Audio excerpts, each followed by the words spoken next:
ಸತ್ಯಂ ಶಿವಂ ಸುಂದರಂ ನಾನು ಸಖತ್ ಹರಿಶ್ಚಂದ್ರ ಮಂಜುಬಲ್ ಬಾಯ್ಸ್ ಗೋಟ್ ಲೈವ್ ಪ್ರೇಮಲು ನಂತರ ದೇಶದ ಎಲ್ಲ ಕಡೆ ಮಲಯಾಳಂ ಚಿತ್ರದ ಬಗ್ಗೆ ಪ್ರೇಕ್ಷಕರು ಪಾಸಿಟಿವ್ ಟಾಕ್ ಅನ್ನು ಮಾತಾಡೋದನ್ನ ನಾವು ಕೇಳ್ತಾ ಇದ್ವಿ.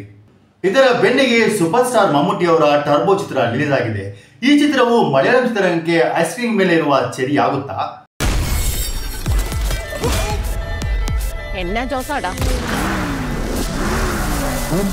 ಟರ್ಬೋ ಜೋಸ್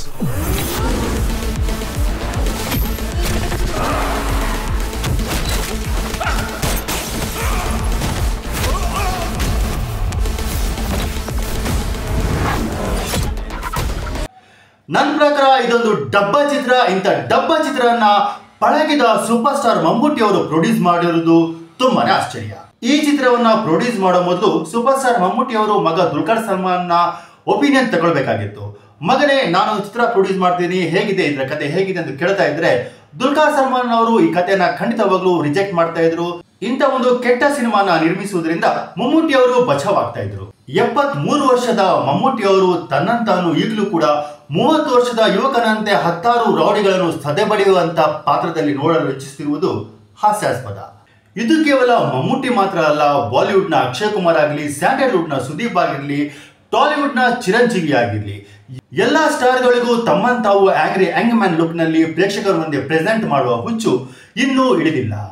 ಚಿತ್ರದ ಶುರುವಿನಲ್ಲಿ ಭಯಾನಕವಾದ ಕ್ರೈಮ್ ಸೀನ್ ನೋಡಿ ಮುಂದೆ ಚಿತ್ರ ಸೂಪರ್ ಆಗಿರುತ್ತೆ ಅನ್ಕೊಂಡಿದ್ದೆ.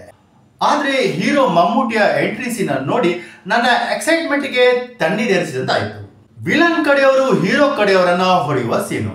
ಹೀರೋ ಕಡೆಯವರು ತಟ್ ಅಂತ ಶಾಕ್ ಆಗಿ ನಿಂತು ಬಿಡ್ತಾರೆ. ಆವಾಗ ಮುಂದ್ ಕಡೆಯಿಂದ ಸ್ಲೋ ಮೋಷನ್ ಅಲ್ಲಿ ಒಂದು ಜೀಪ್ ಬರುತ್ತೆ. ಹೀರೋ ಭಾರವಾದ ಕಾಲನ್ನ ಭೂಮಿ ಮೇಲೆ ಇಟ್ಟು ಜೀಪ್ ಇಂದ ಇಳಿಯುತ್ತಾನೆ. ಇಳಿದವನೇ ವಿಲನ್ ಗ್ರೂಪ್ ಅನ್ನ ಸದೆ ಬಡಿಯೋಕೆ ಶುರು ಮಾಡುತ್ತಾನೆ. ಹೀರೋ ಮುಟ್ಟಿದ ತಕ್ಷಣ ವಿಲನ್ ಗ್ರೂಪ್ ನವರೆಲ್ಲ 500 ಮೀಟರ್ ದೂರ ತಟ ಅಂತ ಬೀಳಕ್ ಶುರು ಮಾಡ್ತಾರೆ.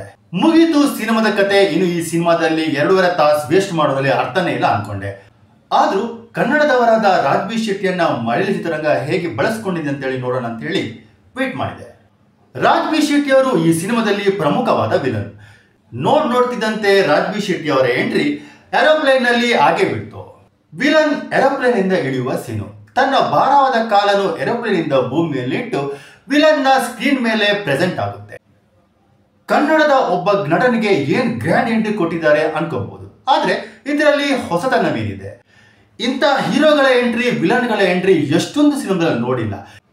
ಇವಾಗ ಇಂಥ ಸೀನ್ಗಳ ನೋಡಿದ್ರೇನೆ ವಾಂತಿ ಬರುತ್ತೆ. ಆದ್ರೆ ಇದು ನಿರ್ದೇಶಕರ ತಲೆಗಳಿಗೆ ಯಾಕೆ ಹೊಳೆಯುತ್ತಿಲ್ಲ? ಹೀರೋನ ಪಾತ್ರವನ್ನು ವಿಜೃಂಭಿಸುವಂತ ಚಿತ್ರವನ್ನು ಕೇವಲ ಕನ್ನಡ ಮತ್ತು ತೆಲುಗಿನಲ್ಲಿ ನಿರ್ದೇಶಕರು ಮಾಡ್ತಾರೆ ಅನ್ಕೊಂಡಿದ್ದೆ.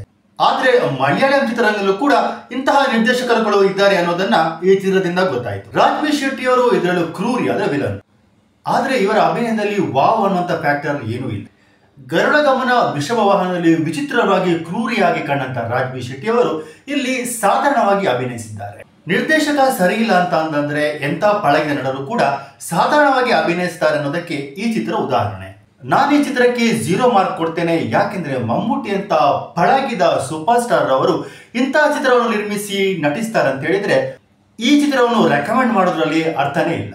ಮಲಯಾಳಂ ಚಿತ್ರರಂಗ ಒಳ್ಳೊಳ್ಳೆ ಚಿತ್ರಗಳನ್ನು ಕೊಡ್ತಾ ಇದೆ ಅಂತ ಹೇಳಿಕೊಂಡು ನೀವು ಈ ಚಿತ್ರವನ್ನು ಕೂಡ ನೋಡ್ಲಿಕ್ಕೆ ಹೋದ್ರೆ ನಿಮ್ಮ ಸಮಯ ಮತ್ತು ಹಣ ವ್ಯರ್ಥವಾಗುವುದರಲ್ಲಿ ಸಂದೇಹನೇ ಇಲ್ಲ. ಅದರ ಬದಲು ಉಪೇಂದ್ರರವರ ಈ ಚಿತ್ರವನ್ನ ಮತ್ತೊಮ್ಮೆ ನೋಡಬಹುದು.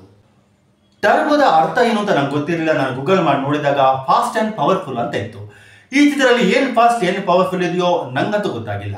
ಹೊಸತನವೆಲ್ಲದ ಹಳಸಲ ಚಿತ್ರವನ್ನ ನಾನಂತೂ ರೆಕಮೆಂಡ್ ಮಾಡಲ್ಲ. ಜೈ ಹಿಂದ್, ಜೈ ಕರ್ನಾಟಕ.